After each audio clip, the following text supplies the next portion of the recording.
Saudara-saudaraku yang terkasih, selamat berjumpa di Renungan Harian di channel Katolik kita.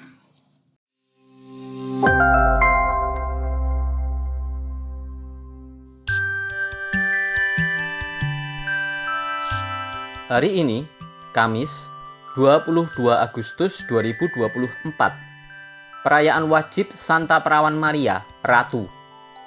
Bacaan pertama.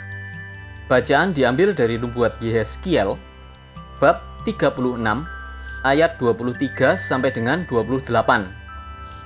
Tuhan bersabda kepadaku, "Katakanlah kepada kaum Israel, Aku akan menguduskan namaku yang besar, yang telah dinajiskan di tengah para bangsa, dan yang telah kalian najiskan di tengah-tengah mereka.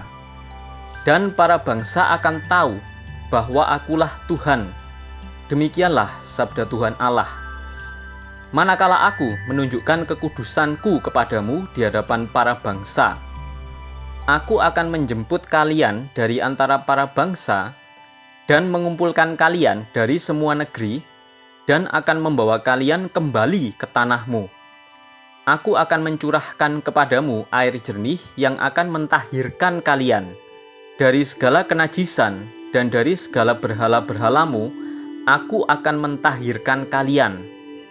Kalian akan kuberi hati yang baru dan roh yang baru di dalam batinmu. Hati yang keras membatu akan kuambil dari batinmu, dan hati yang taat lembut akan kuberikan kepadamu. Rohku akan kuberikan diam di dalam batinmu, dan Aku akan membuat kalian hidup menurut segala ketetapanku dan tetap berpegang pada peraturan-peraturanku dan melakukannya. Dan kalian akan mendiami negeri yang telah kuberikan kepada nenek moyangmu. Kalian akan menjadi umatku, dan Aku menjadi Allahmu." Demikianlah sabda Tuhan. Syukur kepada Allah. Bacaan diambil dari Injil Matius bab 22 ayat 1 sampai dengan ayat 14. Sekali peristiwa, Yesus berbicara lagi dalam perumpamaan kepada para imam kepala dan pemuka rakyat. Kerajaan surga seumpama seorang raja yang mengadakan perjamuan kawin untuk anaknya. Ia menyuruh hamba-hambanya memanggil orang-orang yang telah diundang ke perjamuan kawin itu. Tetapi orang-orang itu tidak mau datang. Ia menyuruh lagi hamba-hamba lain, pesannya, "Katakanlah kepada orang-orang yang diundang itu, sesungguhnya hidangan telah kusediakan. Lembu-lembu jantan dan ternak piaraanku telah disembelih. Semuanya telah tersedia. Datanglah ke perjamuan kawin ini." Namun orang-orang yang diundang itu tidak mengindahkannya. Ada yang pergi ke ladangnya, ada yang pergi mengurus usahanya, dan yang lain menangkap hamba-hambanya itu, menyiksanya dan membunuhnya. Murkalah raja itu. Ia pun menyuruh pasukannya ke sana untuk membinasakan pembunuh-pembunuh itu dan membakar kota mereka. Sesudah itu ia berkata kepada hamba-hambanya, "Perjamuan kawin telah tersedia, tetapi orang-orang yang diundang tadi tidak layak untuk itu. Karena itu pergilah ke persimpangan-persimpangan jalan dan undanglah setiap orang yang kamu jumpai ke perjamuan kawin itu."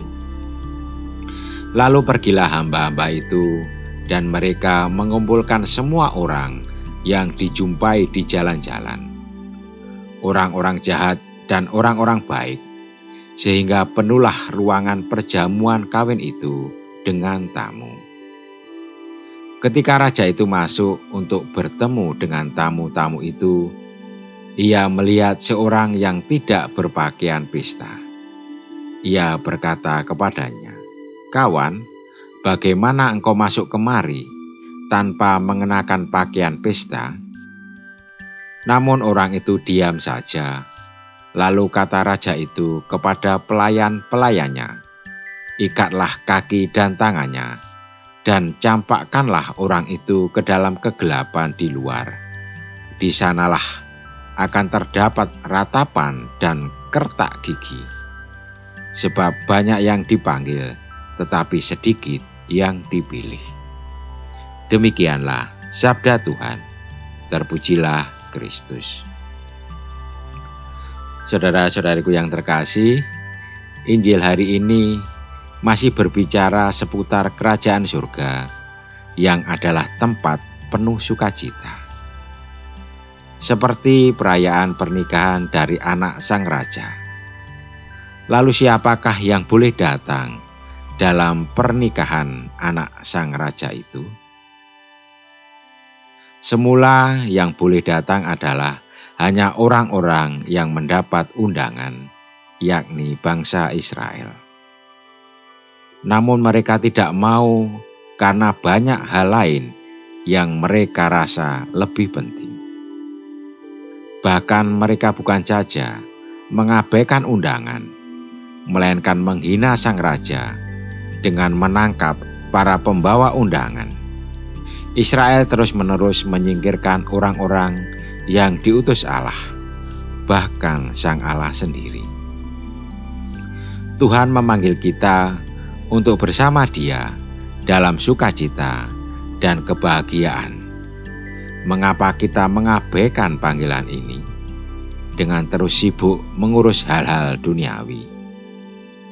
Tentu tidak berarti kita harus meninggalkan pekerjaan kita, tetapi kita melakukan pekerjaan kita dengan penuh tanggung jawab untuk menyenangkan hati dan kemuliaan Tuhan. Janganlah meletakkan pengharapan untuk hidup bahagia di dalam pekerjaan atau penghasilan kita, melainkan letakkanlah pengharapan itu hanya di dalam kerajaannya yang akan dinyatakan. Marilah kita di dalam menantikan kedatangan kerajaan Allah itu, menguasai diri sebaik mungkin dan berjuang terus-menerus untuk hidup di dalam kekudusan. Marilah kita bangkit dan sungguh-sungguh bertobat. Marilah kita berdoa. Ya Tuhan, bukalah hati kami untuk menerima tawaran keselamatan dari-Mu. Amin. Saudara-saudariku yang terkasih, terima kasih atas kebersamaannya di dalam renungan harian ini. Kita akan berjumpa kembali di renungan harian berikutnya. Berkah dalam.